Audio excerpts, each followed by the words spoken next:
श्री राधे, जय जय श्री राधे, जय जय श्री राधे। भक्तजनों, आगे की कथा बढ़ाते हुए बताते हैं श्री रामचरितमानस का चरित्र। श्री राम भगवान का चरित्र बताएंगे हम। उसमें सुखदेव जी बोले, खटवांग का पुत्र दीर्घभायु और दीर्घभायु का रघु और रघु का अज और अज का पुत्र दशरथ हुआ। ये इनके वंश बता रखे हैं कि किसके कौन सा पुत्र हुआ। और दशरथ के घर साक्षात भगवान श्री हरि का अवतार हुआ और उनके 4 रूपों में विविध होकर प्रकट हुए थे। आपको पता ही है, इन 4 भाई हुए थे, तो ये चारों ही भगवान के रूप थे, जिनके नाम है राम, लक्ष्मण, भरत और शत्रुघ्न। इनका चरित्र वाल्मीकि यादव तत्दृश तद्दश्री और मुनीश्वरों ने बहुत वर्णन किया है। राम ने अपने पिता के कहने से ही, आपको पता है, राज्य छोड़ दिया था और सीता को लेकर वन में चले गए थे। इनके रास्ते का श्रम हनुमान और कपीस और लक्ष्मण ने दूर किया था और शूर्पणखा के नाक कान काट डाले। इतने में ही रावण की प्राण प्रिय सीता को हर कर ले गए। तब इसके विरहजन्य क्रोध से भ्रुकुटियों को टेढ़ी कर समुद्र में खलबलाहट मचा दी और पुल बांध लिया। ऐसे खल रूप वन को जलाने वाले श्री राम हमारी भी रक्षा करें। इन्होंने विश्वामित्र के यज्ञ में लक्ष्मण के देखते देखते पहने पहने बाणों से मारीच आदि राक्षसों को भी मार गिराया। इन्हीं ने उस समाज में जहाँ संसार के बड़े बड़े वीर एकत्रित हुए, सीता के स्वयंवर में यज्ञ भूमि में रखे हुए धनुष को, जो 300 आदमियों से उठता था, खींचकर ऐसे तोड़ डाला जैसे हाथी का बच्चा खेल खेल में ईख का गन्ना तोड़ डालता है। इस तरह गुण, शील, व्यय, अंग और रूप से अपने अनुरूप सीता को जो वक्षस्थल में विराजमान लक्ष्मी का अवतार रहे, विवाह के चले। और बाद में परशुराम जी का घमंड भी दूर किया। आप लोग को पता है, जिन्होंने 21 बार इस परशुराम जी ने, जो इतने शक्तिशाली थे, जिन्होंने 21 बार इस पृथ्वी को क्षत्रियों से हीन किया था। और परशुराम जी कौन थे? ब्राह्मण। और स्त्री की वशुभूत सत्यपास से बंधे हुए पिता की आज्ञा का सिर पर धारण कर राम जी राज्य, लक्ष्मी, मित्र, सुख और महल मंदिर को छोड़ सीता और के साथ वन को चले गए। जैसे योगी जन संग सहित में हो प्राणों का त्याग देते हैं। रास्ते में रावण की बहन शूर्पणखा ने आ घेरा। तब उस राक्षसी के नाक कान काट कर उसे ऐसा विरूप बना दिया जिसे देखकर दुख की कथा अपने भाइयों से कही उसने। तब खुर, जिरारा और दुशांदिक उसके भाई 14 सहस्त्र राक्षसों को लेकर चढ़ाए और भगवान ने उन सबको मार गिराया, क्योंकि जो राक्षस थे वो बहुत शक्तिशाली थे। सारे भाई जो थे शूर्पणखा के बहुत शक्तिशाली थे, पर फिर भी प्रभु श्री राम ने उनको मार गिराया। सीता की रूप प्रशंसा सुनकर रावण ने मारीच को भेजा। क्योंकि उन्होंने क्यों मारा? शूर्पणखा जी लक्ष्मण जी से कह रही मेरे से शादी कर लो, और लक्ष्मण जी ने उनकी नाक काट डाली। और फिर उन्होंने अपने भाई को भड़काया कि उनके एक बहुत सुंदर स्त्री है, वो आपके योग्य है, उनके योग्य नहीं है, वो तो वनवासी है। शूर्पणखा को ये तो पता नहीं था वो भगवान है साक्षात, कि उनके पास जो वो स्त्री है वो आपके पास होनी चाहिए। और उस स्त्री की रूप प्रशंसा सुनकर रावण ने मारीच को भेजा। वह कपट मृग का रूप धारण कर राम को बहुत दूर तक ले गया। वह राम ने उस राक्षस को ऐसे मार गिराया जैसे रुद्र ने दक्ष को मारा था। इस अवसर में रावण सीता को अकेली देखकर भेड़िए की तरह आकर और उसको हर ले गया। और राम अपनी प्यारी के वियोग में भाई के साथ कर्मन की तरह स्त्री संगी पुरुषों की इसी तरह दशा होती है, ये प्रकट करते हुए वन में घूमने लगे कि अब तो सीता जी गई, पता नहीं किस दशा में होगी, कैसी अवस्था में है, कौन ले गया है। तो ऐसे घूमते रहे। फिर रावण के साथ से सीता जी को बचाने के लिए जिस जटायु ने रावण से लड़कर अपने प्राण त्याग दिए थे, उसका दाह संस्कार किया। क्योंकि जटायु ने पहचान लिया था सीता माता है। उन्होंने रावण से छुड़ाने की बहुत कोशिश की, परंतु जटायु बूढ़े हो गए थे, ज़्यादा युद्ध नहीं कर पाए और रावण ने उनके पंख काट दिए, जिससे उनके प्राण चले गए। फिर कमद को मारकर आगे बढ़े और बंदरों से मित्रता की और सुग्रीव के भाई बाली को मारकर बंदरों द्वारा सीता जी की खोज कराई और बंदरों के दलों को साथ ले समुद्र के तट पर आ गए। राम ने 3 दिन निराहार व्रत धारण कर समुद्र के बुलाने के लिए तप किया कि समुद्र इतनी दूर है, लंका समुद्र पार है, तो अब कैसे जाएंगे। तो इसलिए उन्होंने समुद्र को बुलाने के लिए तप किया, 3 दिन निराहार रहकर के हमें रास्ता दो ताकि हम आराम से वहाँ से जा सके। परंतु समुद्र नहीं आए। तब लाल आंखें करके भ्रुकुटी चढ़ा ली और उस समय भय के मारे मकरादि सब जल जंतुओं के श्वास रुक गए, समुद्र का शब्द बंद हो गया। तब भयभीत होकर समुद्र सिर पर पूजा की सामग्री रखकर भगवान के चरणों में गिर पड़े। तब तक भगवान प्यार से थे और फिर क्रोध आया तो सब डर गए। फिर समुद्र एकदम प्रकट हुए और फिर उन्होंने भगवान से प्रार्थना की कि हे प्रभु, हमारी जड़ बुद्धि है, हमारी जो बुद्धि है उसमें जड़ता है और हम आपको नहीं जान सके। आप अपनी इच्छा के अनुकूल जाइए और रावण को मारकर अपनी पत्नी सीता को ले आइए। जैसे आप कहोगे वैसे ही इस पर रास्ता बन जाएगा। मेरे जल पर आप पुल बांधिए, इससे आपका यश विपुल हो जाएगा।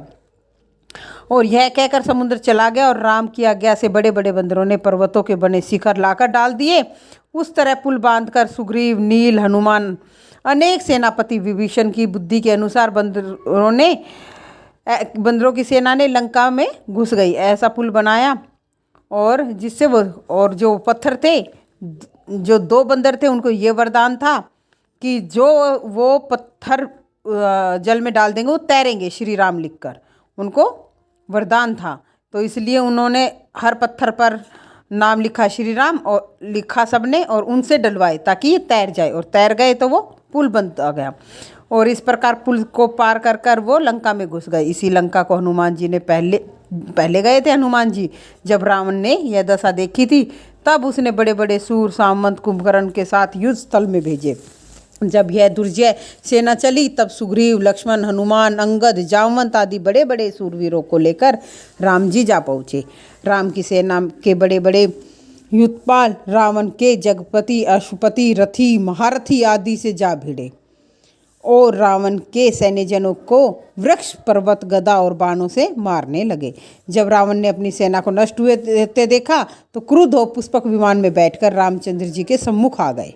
और इधर इंद्र ने आपने सारथी मातली के साथ अपना रथ रामचंद्र जी के लिए भेज दिया। इंद्र ने भेजा रामचंद्र, क्योंकि वो तो रावण तो अपना विमान लेके आए थे और राम जी के पास कुछ नहीं था, वो तो वनवासी थे। इस पर राम बैठ गए और रावण सम्मुख आकर बड़े बड़े पैन तीरों का प्रहार करने लगे। राम जी बोले, हे राक्षस, तू राक्षसों में निकृष्ट रूप से है। तू कुत्ते की तरह शून्य स्थान में घुसकर मेरे पिछाड़ी से सीता को हर ले गया। उस निंदित कर्म का फल मैं तुझको अभी देता हूँ। तब धनुष बाण चढ़ाया और रावण को मारा, जिससे उसका हृदय फट गया और 10 मुखों से रुधिर डालता हुआ विमान में गिरकर मर गया। रावण के मरते ही राक्षसी करुण स्वर में रोने लगे। बोलो श्यापति रामचंद्र भगवान की जय हो। भगवान ने उसको तब मारा जब उनका हृदय से सीता का ध्यान हटा। भगवान चाहते तो उसको एक बाण में भी मार सकते थे, परंतु 10 शीश थे उसके। भगवान ने उसको शीश काटते रहे ताकि इसका ध्यान भटके, क्योंकि उनके दिल में सीता जी थी। सीता जी का जब तक दिल में सीता जी थी तो भगवान तीर नहीं चला सकते थे, क्योंकि वो तीर लगता सीता माता को। इसलिए उन्होंने उनका ध्यान भटकाने के लिए इधर तीर चलाए, उधर चिल्लाए, शीश काटे, उनके भुजाएं काटी। जैसे ही एकदम उनका ध्यान हटा सीता जी का, कि कई बार आदमी पजल होते ही एकदम हटा लेता है ना दिमाग से, तो ऐसे ही हटा और तभी भगवान ने तीर चलाया और जिससे ही वो मर गया। फिर राम जी ने विभीषण से संग्राम में मरे हुए राक्षसों की पितृमेघ की विधि से पारलौकिक क्रिया की, क्योंकि भगवान ने कहा कि आप इन सब की क्रिया कीजिए। ये तो हमारा भाई धर्म था, सत्य पर असत्य पर सत्य की विजय, क्योंकि धर्म के लिए हमने लड़ाई की थी, तो परंतु इनका क्रियाक्रम भी होना चाहिए, ये भी हमारा धर्म कहता है, इसलिए आप इन सब का क्रियाक्रम करें। फिर राम जी ने अशोक वाटिका में जाकर शीशम के वृक्ष में नीचे बैठी वियोगजन्य दुख से कृष्ण सीता माता को देखा और राम ने अपने दर्शन से सीता माता के मुरझाए हुए मुख कमल को खिला हुआ पाया और पुष्पमान में लेकर सीता माता, लक्ष्मण, सुग्रीव, हनुमान आदि बैठकर विभीषण के लंका के राज्य बनाकर, क्योंकि भगवान ने विभीषण को वादा किया था हम आपको लंका का राजा बनाएंगे, बनाकर वनवास की अवधि पूर्ण होने पर रामचंद्र जी अयोध्या लौटे। और उस समय ब्रह्मादिक सब देवता उनका गुणगान कर रहे थे। परंतु जब राम जी ने सुना कि भाई भरत गोमूत्र में रांधकर जो खाता है, वृक्षों की छाल पहनता है, जटा धारण किए हुए है और पृथ्वी पर सोता है, बहुत दुखी हुए, क्योंकि भरत जी नहीं चाहते थे उनको राजगद्दी मिले। ये तो माता कैकेयी के अनुसार कहे उनके वचनों के उसमें बंधे हुए थे। और परंतु वो अपने, अब कथा इतनी है कि प्रभु की सुनाएंगे तो आपको फिर हम रामचंद्र चरित्रमानस सुनाएंगे, उसमें आपको पूर्ण कथा सुनाएंगे, जैसे भागवत में एक एक चरित्र सुनाया है हमने आपको, और तब सुनाएंगे। और इसलिए हम आपको इसमें थोड़ा शॉर्टकट बता रहे हैं। और वो अपने भाई की चरण पादुका गद्दी पर रखकर उनका आदेश मानकर, क्योंकि भगवान ने कहा था तुम्हें ही शासन करना है, जैसे भाई रहते थे वन में वैसे ही भरत जी ने भी अपने जीवन को ढाला और सबको साथ लेकर रामचंद्री पादुका घर अपने निवास आए। नंदीग्राम से राम के सम्मुख आए। नंदीग्राम दूर चले गए थे, वहाँ थोड़ा सा भरत जी राम जी के पैरों में जा पड़े, प्रेम के हृदय भराया। फिर पादुकाओं को आगे रखकर हाथ जोड़कर नेत्रों से आंसू भर खड़े हुए गए। तब राम जी ने भरत को छाती से लगा लिया। तब सब लोग राम जी के साथ अयोध्यापुरी आए और उसी दिन भगवान ने वनवास से लौटने के कारण पूरी अयोध्या वासियों ने तेल के दिए जलाए और तभी से दिवाली मनाते हैं। एक कारण भक्तजनों हमने आपको पहले भी कथा में बताया था, ये है दिवाली मनाने का कारण। और राजभवन में जाकर सबसे पहले माता कैकेयी से मिले, सीता लक्ष्मण भी साथ गए। फिर माता ने अपने पुत्रों से मिली, इन्हें देख लगता प्राण वापिस आ गए शरीर में। तब बाद में वशिष्ठ जी ने कुल वृद्धों के साथ श्री आश्रम की जटाओं को दूर कराकर चारों समुद्रों के जल से विधिवत उसी तरह अभिषेक किया जैसे बृहस्पति ने इंद्र का अभिषेक कराया था और श्री राम को राजा बनाया। बोलो सियापति राजा रामचंद्र भगवान की जय हो। राम राज्य में प्रजा अपने धर्म में रत रहती थी और राम पिता की तरह प्रजा का पालन करते थे। सब प्राणी राम राज्य में सुखी थे। राम एक पत्नीव्रत थे। इनके चरित्र और राजश्री और ऋषियों के समान था। गृहस्थ के धर्मों को स्वयं करने लगे, औरों के दिखाने लगे। और सीता ने प्रेम, सेवाशीलता, नम्रता, लज्जा, बुद्धि आदि से अपने पति का भाव जानकर उनका मन अपने वश में कर लिया। इस प्रकार राम भगवान और सीता माता अपना जीवन व्यतीत करने लगे। और इसमें भक्तजनों बताया है कितने मर्यादा पुरुषोत्तम श्री राम थे, जिन्होंने एक ही नारी रखी और एक ही नारी को देखा, अन्यथा किसी नारी की तरफ भी उन्होंने नहीं देखा। भक्तजनों कहने का अभिप्राय ये है, हम तो हाथ जोड़कर अपने भाई भतीजों सब से कहते हैं कि बेटा जिस भी माता और सबको अपनी माता और बहन ने समझो। जो आपके लिए प्रभु ने बनाई है वो एक है, वो आपको ठीक है, उसी को अपनी नारी समझो, उसी को अपनी धर्म अर्धांगिनी समझो और सबको अपनी माता बहन समझो। क्योंकि हमारे देश के हालात बहुत बुरे हैं, देश के क्या पूरे संसार के हालात बहुत बुरे हैं। ये रामचरितमानस हमें यही सिखाता है, मर्यादा में रहना, मर्यादा का पालन करना, माता से, पिता का, भाई का, भाभी का, देवर का और पत्नी का, सारे किरदार इसमें मर्यादा के हैं। इसलिए हमें रामचरितमानस का हम पाठ करेंगे तो जीवन बहुत सरल, सहज और सुखमय हो जाएगा।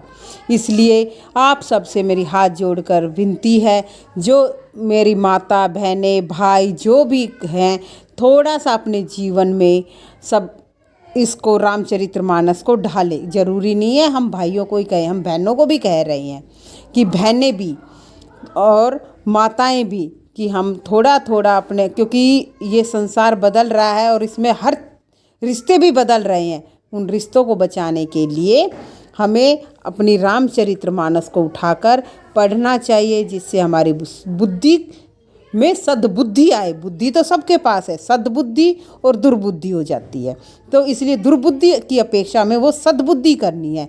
इसलिए इसी के साथ ज़्यादा ना बोलते हुए, कुछ आपको मेरी बातें गलत लगी हों और आपको इसलिए मैं आपसे हाथ जोड़कर माफ़ी मांगती हूँ। और इसी के साथ जय जय श्री राधे, जय जय श्री राधे, जय जय श्री राधे।